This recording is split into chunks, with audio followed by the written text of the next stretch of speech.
Hi,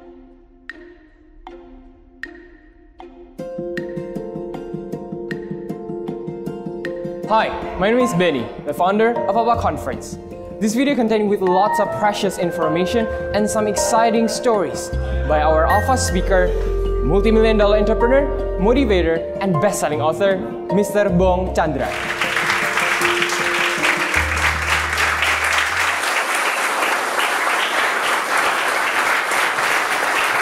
Selamat siang semuanya. Hari ini saya akan membawakan sebuah topik yang menarik, yaitu masterpiece. Jadi kalau Anda perhatikan di sebuah Twin Tower yang terkenal dengan World Trade Center pada tahun 1974, 7 Agustus, ada satu kejadian yang luar biasa yang dilakukan oleh Philip Pettit. Philip Pettit adalah seorang berkelahiran dari Prancis, dan beliau adalah seorang high wire artist, atau seorang seniman yang ahli dalam berjalan di atas seutas tali. Ya, kalau Anda lihat di acara sulap atau misalkan di acara atraksi, sangat biasa melihat orang berjalan di atas tali dengan ketinggian mungkin 2 meter, 3 meter, 10 meter, atau bahkan 20 meter. Tapi bayangkan jika berjalan di antara dua Twin Tower World Trade Center dengan tinggi 400 meter. Kondisi akan sangat jauh berbeda, anginnya sangat kencang, dan butuh persiapan yang sangat matang. Philip Pettit dibesarkan di keluarga yang berkecukupan. Ya, ayahnya adalah seorang pilot, dan ayahnya sangat benci dengan hobinya Philip Pettit. Ya, ayahnya mengatakan, apa yang kamu bisa dapatkan dengan menjadi seorang badut? Bagi ayahnya, high wire artist adalah seorang badut, tidak lebih dari seorang badut. Kamu nggak bakal bisa sukses, kamu nggak akan bisa kaya. Nah, tetapi Philip Pettit, dia sangat terobsesi ya untuk bisa menjadi seorang high wire artist yang terbaik di dunia. Nah, suatu hari dia melihat sebuah artikel di sebuah koran tentang satu buah gedung tertinggi di zamannya yang bernama World Trade Center, masih under construction, jadi belum jadi 100%. Nah, ketika itu dia gunting artikel tersebut, dan dia tatap, dia lihat, dan dia bilang, suatu saat nanti saya akan berjalan di antara dari gedung A menuju gedung B, 400 meter. Nah, kemudian selama 6 tahun, dia buat persiapan. Bagaimana cara dia buat persiapan? Yang pertama adalah dengan cara dia pergi pindah dari Prancis menuju New York. Ya, dia mencari uang dengan cara atraksi jalanan yang ilegal. Ya, dia jalan di atas antara tiang listrik dengan tiang listrik, tiang lampu dengan tiang lampu, untuk bertahan di kota New York. Nah, kemudian dia mulai mengumpulkan teman-temannya. Akhirnya satu persatu temannya mulai terkumpul untuk supaya bisa menolong dia berjalan di atas tali dengan ilegal, tanpa izin, tanpa permit, ya, tanpa pengaman. Ya, jadi dia tidak menggunakan pengaman sama sekali. Nah, dibutuhkan waktu 6 tahun untuk membuat persiapan dari gedung tersebut under construction sampai finish. Jadi dia bersama 6 temannya yang tidak digaji sama sekali. Tapi kenapa temannya mau? Karena dia menyampaikan visinya, dan temannya juga sama-sama gila. Ya, temannya 6 tahun nggak dibayar, tapi menolong dia untuk supaya bisa mencapai mimpinya. Walaupun dengan resiko sudah pasti 100% akan dipenjara. Ya, karena ini ilegal. Nah, kemudian ketika gedung World Trade Center sudah jadi, Philip Pettit mulai menyamar menjadi seorang arsitek. Ya, dia menyamar sebagai seorang wartawan. Dia menyamar sebagai seorang pekerja. Dia menyamar sebagai seorang kuli. Dia menyamar beberapa kali. Untuk apa? Setiap menyamar, dia selalu mencatat cara masuknya lewat sini. Lift ini selalu dijaga oleh penjaga jam segini sampai jam segini. Yang menjaga jam segini sampai jam segini suka donat. Yang menjaga jam segini sampai jam segini suka bir. Dia catat selama 1 tahun penuh. Setiap detail sangat penting. Dia juga mencatat bagaimana caranya supaya saya bisa naik ke lantai paling atas tanpa ketangkep. Karena gedung ini adalah gedung paling prestisius di zaman tersebut, dengan pengamanan yang sangat-sangat ketat. Alhasil, tibalah saatnya. Ya, tanggal 6 Agustus tahun 1974. 1 hari menjelang pentas, dia jalan di atas World Trade Center. Nah, kemudian pada saat itu ternyata banyak sekali halangan, banyak sekali tantangan. Ternyata Philip Pettit kena injek paku. Ya, jadi paku tembus sampai ke dari kaki paling bawah sampai tembus keluar kakinya. Ya, jadi sebenarnya teman-teman sudah menyarankan, udahlah, mungkin next time. Ya, kaki kamu baru kena paku. Tapi dia ngotot tetap harus jalan hari ini. Orang bilang, kalau mati gimana? Kalau gagal gimana? Ya, teman-temannya pun juga sudah menyarankan untuk berhenti dulu.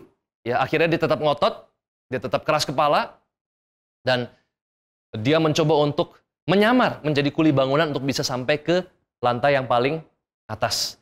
Biasanya kalau misalkan orang ingin jalan di atas 400 meter dengan angin yang sangat luar biasa, seorang yang ahli sekalipun itu mesti dalam kondisi sehat, tidak terluka, ya, dan legal. Tapi ini Philip Pettit dalam keadaan dia terluka, dia tidak tidur tanggal 6, dia sama sekali tidak tidur, dan dalam keadaan ini ilegal. Ya, jadi dia harus berpikir segala macam cara. Sampai akhirnya tibalah dia di lantai paling atas. Setelah ngumpet-ngumpetan, jam 6 pagi, tanggal 7 Agustus 1974, dia memanah tali dari ujung tower A ke tower B. Lalu suruh temannya ikat. Dan dia berjalan di atas tali. Anda tahu waktu dia berjalan di atas tali, dengan keadaan kaki terluka, di ujung gedung sana ada polisi. Jadi dia jalan dari gedung A ke gedung B. Begitu mau sampai ke gedung B, hampir sampai, polisi siap tangkap dia. Dia balik lagi ke gedung A. Begitu balik lagi, ini di atas ketinggian 400 meter. Polisi jagain di gedung yang A. Orang pikir dia takut. Dia malah makin tergila-gila. Ya, dia sengaja bolak-balik 45 menit. Anda bayangkan kalau kita sudah di atas, jalan sekali, lolos, orang pasti sudah anggap kita terkenal. Sudah cukup lah, dari ujung ke ujung. Ya, tapi dia di atas sana, dia beratraksi 45 menit. Mulai dari berlutut, tidur di atas tali, sampai seluruh orang, polisi yang tadi mau nangkep dia, itu malah ikut tepuk tangan. Ya, singkat cerita, akhirnya dia berhasil ditangkap, karena dia tidak melakukan kejahatan serius, dia hanya dihukum untuk menghibur para anak-anak kecil ya di Central Park. Ya, satu taman di New York, dia disuruh hibur anak-anak sebagai hukumannya, karena dia tidak melakukan kejahatan serius. Tapi singkat cerita, nama Philip Pettit tersebar ke seluruh dunia, sampai kepada ayahnya, yang benci profesinya, yang mengatakan profesinya sebagai seorang badut. Nah, teman-teman sekalian, dari kisah Philip Pettit kita tahu bahwa ternyata manusia mengingat seseorang bukan dari namanya saja, tapi dari apa yang dia kerjakan. Jadi tugas manusia, setiap manusia, dalam hidup yang sangat pendek, ada yang sampai 60 tahun, ada yang sampai 80 tahun, ada yang sampai 100 tahun. Hidup yang sangat pendek ini, manusia punya satu panggilan. Ada yang 2, ada yang 3. Tapi rata-rata punya satu panggilan. Satu tujuan. Yaitu untuk menciptakan masterpiece di dalam hidupnya. Entah itu menjadi seorang high wire artist. Entah itu menjadi seorang seniman, penyanyi. Entah itu menjadi seorang arsitek. Entah itu menjadi seorang pelayan. Entah itu ingin menjadi seorang stand-up comedy dan lain sebagainya. Tugas kita adalah mencari satu panggilan tersebut. Banyak orang berpikir, bagaimana cara agar saya bisa sukses, agar saya bisa kaya. Sehingga mereka menjadikan kata sukses dan kaya sebagai objek, sebagai benda mati. Sukses bagi beberapa orang, sebagian besar orang adalah objek atau benda mati. Padahal salah. Sukses, kaya, terkenal, pencapaian, itu adalah subjek. Bukan benda mati, melainkan benda hidup. Dan namanya subjek, sesuatu yang hidup. Mereka akan datang kepada Anda dengan satu alasan. Ini bedanya objek dengan subjek. Benda hidup akan datang kepada Anda dengan satu alasan. Apakah Anda punya manfaat bagi banyak orang? Apakah Anda punya impact bagi banyak orang? Jadi tugas kita adalah bukan mencari sukses. Tugas kita adalah menciptakan masterpiece. Bagaimana agar kita punya impact buat orang di sekitar kita. Dan sukses yang tadi ya subjek akan datang dengan sendirinya. Karena kita telah memberikan impact dan manfaat bagi banyak orang. Itulah yang dilakukan oleh Philip Pettit ketika dia menghibur puluhan ribu orang di bawah gedung Manhattan. Dengan melihat atraksi yang luar biasa. Tanpa tali pengaman sama sekali. Dan dia merasa senang ketika orang terhibur. Dan akhirnya apa yang terjadi? Sukses datang dengan sendirinya kepada Philip Pettit. Nah, hari ini kita ingin belajar untuk menciptakan masterpiece. Masterpiece diambil dari kata master. Terlebih dahulu kita harus menjadi seorang yang master di satu bidang saja. Saya selalu mengajak kita semua untuk jangan berpindah-pindah bidang. Kalau kita tahu orang yang bernama Martin Luther King, Mother Teresa, Steve Jobs, Jack Ma, Cristiano Ronaldo, Philip Pettit, Mel Fisher, Mereka adalah orang-orang yang fokus mengerjakan satu bidang.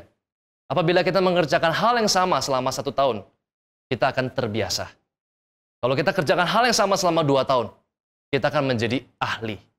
Kita mengerjakan hal yang sama selama 3 tahun, kita akan menjadi pakar. Tapi lewat 5 tahun Anda kerjakan hal yang sama, Anda akan menjadi master. Ternyata sebuah buku yang dikarang oleh Malcolm Gladwell dengan judulnya adalah Outliers. Dikatakan bahwa ternyata semua orang sukses, mereka punya satu faktor X, yaitu faktor 10.000 jam. Ketika seseorang mengerjakan segala sesuatu selama 10.000 jam, maka dia akan menjadi seorang master. Dan ketika dia sudah menjadi seorang master, maka sukses pasti akan datang dengan sendirinya. Tepuk tangan paling meriah untuk kita semua. Saya akan bagikan beberapa poin bagaimana kita bisa menciptakan masterpiece ya di dalam satu panggilan, satu periode kehidupan kita. Yang pertama adalah memulai dengan benar. Seorang yang sangat terobsesi ingin ikut juara kompetisi masak nasi goreng. Orang ini akhirnya memutuskan untuk belajar dengan juara tahun lalu. Kemudian kebetulan juara tahun lalu membuat sebuah workshop. Ya, workshop untuk bagaimana saya bisa menjadi seorang juara masak nasi goreng.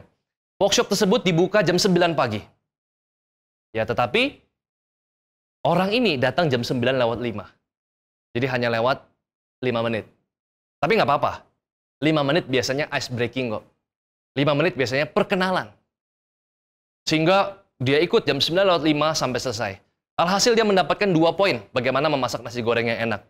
1, bukan hanya sekedar rasa dan bumbu yang tepat, tetapi api pembakarannya harus besar. Ya, nasi gorengnya enak apabila apinya itu masuk ke dalam nasinya, sehingga ada sedikit bau hangus, tapi tidak sampai hangus. Yang kedua, jangan remehkan hal-hal kecil, seperti misalnya kerupuk, seperti misalnya bawang goreng, dan lain sebagainya. Berpedoman dengan 2 hal yang dipelajari dalam workshop tersebut, dia confident sekali dia akan juara lomba masak nasi goreng. Alhasil dia ternyata hanya jadi juara 2. Dia bingung, kenapa saya nggak jadi juara pertama? Ternyata dia kurang 1 poin. 1 poin yang diberikan 5 menit pertama dalam workshop juara nasi goreng. 5 menit pertamanya adalah ternyata nasi tersebut harus diinapkan dulu 1 malam. Karena nasi goreng yang enak adalah nasi goreng yang sedikit perah, atau kering, atau sedikit keras. Untuk mendapatkan nasi yang sedikit kering dan keras tersebut, harus diinapkan dulu 1 malam. Bukan 1 minggu. Ya, 1 malam. Nah, kalau kita perhatikan, ya untuk menjadi seorang master, mumpung ini masih tahun baru 2016, setiap tahun pasti kita buat resolusi. Setiap tahun kita buat resolusi, kadang-kadang untuk supaya kita menjadi semangat. Ya. Nah, seringkali kita akhirnya gagal memenuhi resolusi kita. Kenapa? Karena kita terlambat panas. Kita tidak memulai dengan benar. Mumpung hari ini masih Januari, ya mari kita mulai hari kita mulai panggilan hidup kita. Kita mulai mengerjakan passion kita dengan benar. Setiap hal yang terkecil sekalipun, bisa menentukan apakah Anda sukses atau Anda gagal. Sama seperti filosofi nasi goreng tadi. Kemudian yang kedua, ada yang tanya sama saya, Pak Bong, bagaimana menciptakan masterpiece? Sederhana, Anda jadi yang terbaik. Anda jadi nomor 1. Kalau Anda jadi nomor 1, maka sukses akan datang dengan sendirinya. Tapi Pak Bong, kalau saya nggak bisa jadi nomor 1 gimana? Jadi nomor 2. Banyak orang juga bilang bahwa jadi nomor 2 nggak enak, Pak. Selalu dibilang si nomor 2. Ada beberapa orang yang sakit hati kalau dibilang si nomor 2. Padahal kalau kita berdebat, siapa pemain sepak bola terbaik di dunia? Cristiano Ronaldo atau Messi? Ada yang sampai bercerai gara-gara si suaminya suka Ronaldo, istrinya suka Messi. Tetapi waktu mereka berantem sampai mereka bercerai gara-gara siapa yang terbaik? Cristiano Ronaldo dan Messi tetap adalah pesepak bola terkaya, betul nggak? Tidak ada yang salah menjadi nomor 2. Kalau kita nggak bisa jadi nomor 1, jadi nomor 2. Pak Bong, bagaimana kalau kita nggak bisa jadi nomor 1 dan kita nggak bisa jadi nomor 2? Bekerja samalah dengan yang nomor 1. Bekerja samalah dengan yang nomor 1. Bagaimana Pak Bong membuat sebuah event yang sukses? Kerjasama dengan I.O. yang nomor 1. Bagaimana membuat sebuah konser yang baik? Kerjasama dengan artis yang nomor satu. Ya, bagaimana menciptakan sebuah gedung yang baik? Kerjasama dengan arsitek yang nomor. Kalau saya nggak bisa kerjasama dengan yang nomor satu, gimana Pak? Kerjasama dengan yang nomor dua. Kalau nggak bisa kerjasama dengan nomor dua, gimana? Belajar dengan yang nomor satu. Belajar maksudnya gimana? Kerjasama, dia nggak mandang saya Pak. Kerja sama orang tersebut, belajar sama dia. Warren Buffett adalah investor saham terbesar di Amerika Serikat dan di dunia. Dia datang kepada Benjamin Graham waktu dia masih muda. Benjamin Graham ini gurunya Warren Buffett. Dia datang kepada Benjamin Graham, saya mau kerja sama Anda. Lalu Benjamin Graham bilang, saya nggak ada lowongan. Saya siap kerja dan tak dibayar. Akhirnya Benjamin Graham bilang, ya udah kalau nggak dibayar nggak apa-apa. Kerja. Akhirnya Warren Buffett kerja kepada Benjamin Graham. Tujuannya bukan untuk dapat uang, tapi untuk belajar. Dia belajar dengan yang terbaik, Benjamin Graham. Maka dia jadi yang terbaik. Pak, kalau nggak bisa belajar dengan yang nomor satu, gimana? Belajar dengan yang nomor dua. Lalu bagaimana kalau nggak bisa juga belajar dengan yang nomor dua? Ke laut aja. Jadi kesempatan udah terlalu banyak, ya. Jadi nomor satu di dunia. Kalau nggak bisa, jadi nomor satu di Indonesia. Nggak bisa jadi nomor satu di Indonesia, jadi nomor satu di Jakarta. Jadi nomor satu di Jakarta nggak bisa, jadi nomor satu di Bintaro. Jadi nomor satu nggak bisa, jadi nomor dua aja di Bintaro. Nggak bisa jadi nomor dua, bekerja samalah dengan yang nomor satu di Bintaro. Nggak bisa juga kerja sama dengan yang nomor dua di Bintaro. Masih nggak bisa juga kerja sama yang nomor satu. Atau kerja dengan yang nomor dua. Ya, simple. Untuk menciptakan sebuah masterpiece, selalu ingat rumus ini. Yang ketiga, ya banyak dari orang Indonesia, mereka terlalu terobsesi dengan budaya Barat. Mereka terobsesi dengan nilai-nilai Barat. Menggunakan konten-konten Barat. Kenapa? Karena mereka terobsesi untuk menjadi yang the best in the world. Boleh nggak jadi the best in the world? Boleh. Chris John menjadi the best in the world untuk tinju kelas bulu. Ya, jadi dia kelas bulu yang paling keras. Ya, karena Chris John walaupun kelas bulu, dia the best in the world. Terbaik di dunia. Nah, tetapi jangan lupa, untuk dapat piala besar, harus mulai dari piala yang lebih kecil. Sebelum kita menjadi yang terbaik di dunia. Sebelum kita terburu-buru untuk pilih konten, kita pilih nilai-nilai dari kebarat-baratan. Lebih baik kita mulai dari menjadi local hero. Saya selalu mengajak kita semua, kalau Anda ingin menciptakan masterpiece, mulai dari menjadi dulu local hero. Anda tahu nggak, di setiap daerah, di Yogyakarta, di Medan, di Jakarta, ada satu restoran yang turun-temurun. Dia tidak pakai konsep brand identity, dia tidak ada konsultan brandingnya, tidak ada marketing plan, ya, kemudian tidak ada merek, tidak pakai sistem, bond juga stroke pakai ingetan, ya, ada di Surabaya, rawon kalkulator, jadi pegawainya kayak kalkulator gitu ya. Nah, tetapi setiap daerah selalu ada tempat restoran yang nggak pakai signage pun ramai. Dan dia cuma ada di kota tersebut. Itu yang saya sebut dengan local hero. Bapak Ibu sekalian, Coca-Cola, McDonald harus menyesuaikan rasanya di setiap negara. Karena setiap negara punya local taste yang berbeda-beda. Jadi kalau Anda perhatikan, perusahaan besar multinasional, multi-internasional, mereka ingin masuk ke Indonesia. Mereka juga pengen tahu lokal konten kita apa. Mereka nggak tahu, sementara kita paling tahu. Kalau Anda tinggal di Jakarta, Anda paling tahu bagaimana orang Jakarta suka. Apa yang orang Jakarta suka, Anda paling tahu. Anda orang Yogyakarta, Anda paling tahu bagaimana orang Yogyakarta suka. Orang Bandung, Anda paling tahu orang Bandung suka nongkrong. Jadi untuk menciptakan masterpiece, mulai dari menjadi local hero. Bagaimana menjadi local hero? Mulai dari local content. Jangan malu pakai bahasa Indonesia. Anda lihat Gojek. Dia tidak pakai bahasa Inggrisnya ojek. Ya, dia pakai aja Gojek, betul ya? Anda lihat Tanah Merah Kopi. Ya, jadi kopi banyak sekali yang pakai nilai-nilai kebudayaan Barat. Sekarang enggak, ada lagi Kopi Manyar. Mereka menonjolkan keindonesiaannya.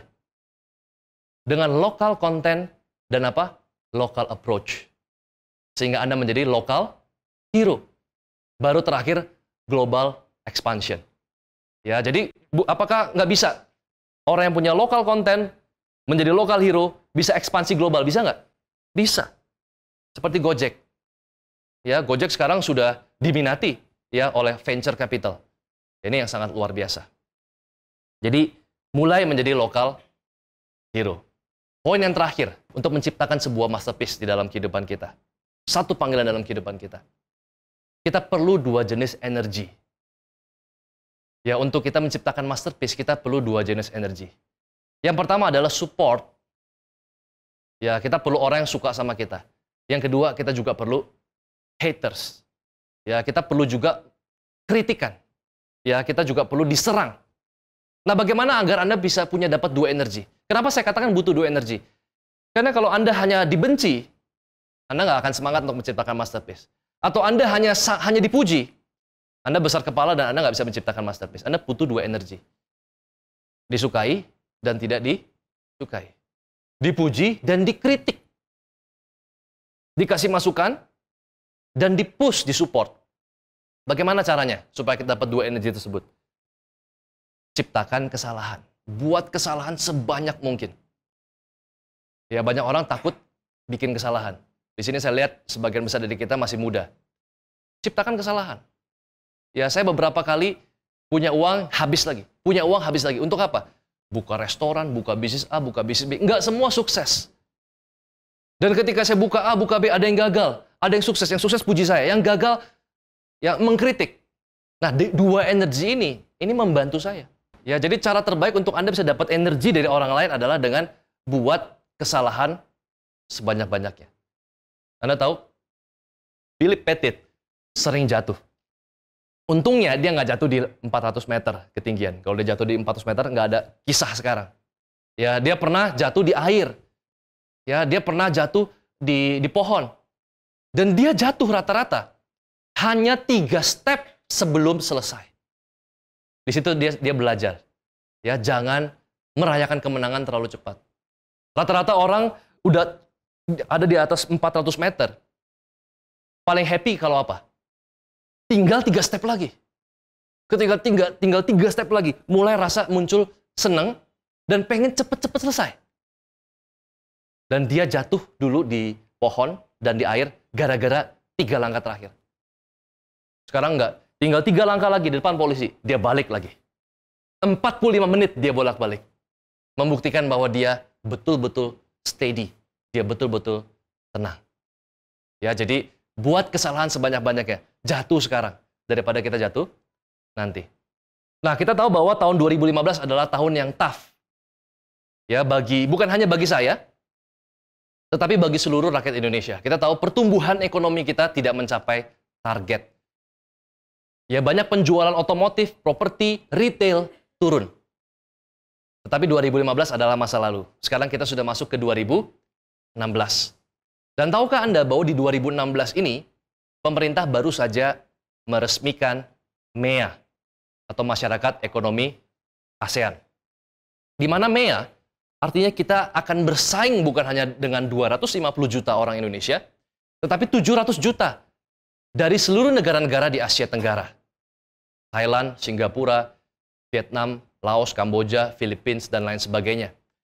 Artinya akan ada ratusan ribu tenaga kerja asing akan masuk. Itu artinya kita akan bersaing dengan mereka. Artinya akan ada puluhan ribu produk dan jasa yang juga akan bersaing dengan kita. Di satu sisi, ini seperti koin, ya, dua sisi mata koin. Opportunity dan juga challenge buat kita. Ya, kalau kita nggak bisa siapkan diri kita nggak kalah bersaing, bisa jadi tahun 2016 akan jadi tahun yang lebih buruk dari 2015. Tetapi kita perlu belajar bagaimana cara agar kita bisa bukan hanya sekedar survive, tetapi kita bisa berjaya kembali di 2016. Nah, untuk mempersiapkan ya bangsa kita masuk di MEA tahun 2016, kami dan tim merancang sebuah event dengan konsep bernama Alpha Conference 2016. Kami sebelumnya mengadakan Alpha Conference 2015 dan sukses luar biasa, dan kami menciptakan Alpha Conference 2016 dengan tema Restore, Rebuild, Reclaim.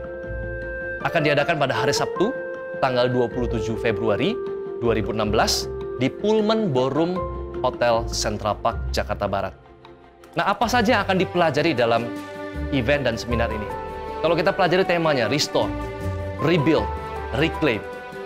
Restore, kita mengembalikan kembali kerugian-kerugian yang pernah kita alami di 2015. Kesalahan-kesalahan yang pernah kita lakukan di tahun 2015. Kita membangun kembali, rebuild, dan reclaim. Kita rembut kembali kejayaan kita di tahun 2014 yang mungkin tidak kita dapatkan di tahun 2016. Nah, di dalam event ini, kita akan belajar bagaimana bukan hanya sekedar restore, rebuild, dan reclaim. Kita belajar bagaimana menjadi local hero di tahun 2016. Ya, dengan Anda menjadi local hero, saya percaya ada pepatah yang mengatakan lebih baik menjadi raja tikus daripada ekor naga.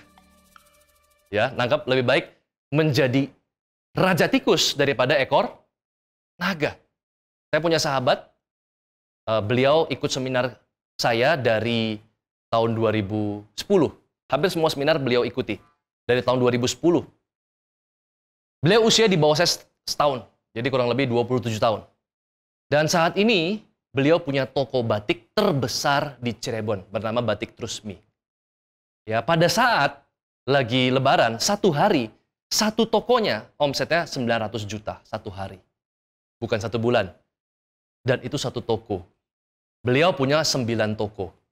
Ya, tokonya besarnya sampai 1 hektar per satu tokonya. Tokonya juga dihadiri oleh Pak Jokowi, Rano Karno, ya, Gubernur Jabar, Dahlan Iskan, ya, kemudian banyak artis juga kalau ke Cirebon pasti pergi ke sana. Anda perhatikan, mungkin Anda belum dengar nama batik ini. Tetapi di Cirebon, semua orang tahu Batik Trusmi. Ini saya sebut dengan local hero. Ya, saya percaya kita semua ingin belajar bagaimana menjadi local hero. Itu yang akan dipelajari di Alpha Conference 2016. Kemudian yang kedua, kita akan belajar bagaimana social digital movement mampu menggerakkan pasar. Saya memperhatikan terjadi yang namanya fenomena social digital movement. Apa itu social digital movement? Kita tahu yang namanya pasar Santa. Sebuah pasar yang panas, yang kurang representatif, dan hampir tidak ada parking lot. Betul ya? Tetapi tiba-tiba booming, ramai. Dimulai dari satu toko kopi, lalu kemudian toko fashion dan lain sebagainya, sampai akhirnya artis pun rela berpanas-panas datang ke sana. Siapa yang menggerakkan? Apa yang menggerakkan sebuah pasar tradisional yang sepi menjadi sangat ramai tanpa fasilitas yang mendukung? Kenapa artis lebih pilih datang ke sana daripada datang ke mall yang AC-nya jauh lebih dingin dan parking lot yang banyak? Yang menggerakkan adalah social digital movement. Di dalam seminar ini saya akan mengajak kita untuk belajar bagaimana menciptakan social digital movement. Bukan hanya terjadi pada pasar Santa. Kalau Anda perhatikan, setiap kultur kita, ya, kultur kita dalam minum kopi. Anda tahu ada sekarang setiap orang melakukan kampanye dengan tanda pagar atau hashtag. Misalkan but first coffee. Ya, atau misalkan don't judge me challenge atau ice bucket challenge. Jadi sebuah hashtag, sebuah tanda pagar bisa menciptakan sebuah momentum yang menggerakkan pasar, yang menciptakan pasar. Jadi dalam seminar ini saya akan mengajarkan kita semua bukan untuk bagaimana caranya supaya produk kita tambah laku, tidak. Tetapi saya akan mengajarkan bagaimana menciptakan social digital movement sehingga Anda mampu menggerakkan pasar. Dan automatically, produk Anda akan naik penjualannya. Kemudian yang berikutnya lagi adalah bagaimana memenangkan kompetisi bisnis tanpa berkompetisi. Bagaimana memenangkan kompetisi bisnis tanpa berkompetisi. Jadi, di tahun 2015 properti sangat turun. Banyak penjualan properti turun. Kebetulan saya juga bergerak di bidang developer properti. Saya mengembangkan beberapa proyek properti, apartemen mulai dari Brooklyn, Springwood, dan yang terakhir adalah Yukata Suites. Nah, Yukata Suites adalah apartemen dengan konsep Jepang. Kenapa kami mampu survive dan bahkan superior di tahun 2015, di saat semua properti turun? Bagaimana kami mampu berkompetisi tanpa berkompetisi? Dengan cara menciptakan sebuah terobosan, sebuah inovasi. Di saat semua orang menjual apartemen, kami bukan hanya menjual apartemen, kami menjual cerita di balik apartemen, the story behind the product. kami menciptakan sebuah apartemen dengan konsep Jepang pertama, Yukata Suites. Di mana bukan hanya sekedar konsep Jepang, tetapi kami memberikan sebuah hunian dengan pengalaman 4D experience. Jadi apartemen kami ada onsen, tempat pemandian air panas. Ya, lalu kemudian kami menggunakan aromaterapi. Di show unit kami pakai aromaterapi.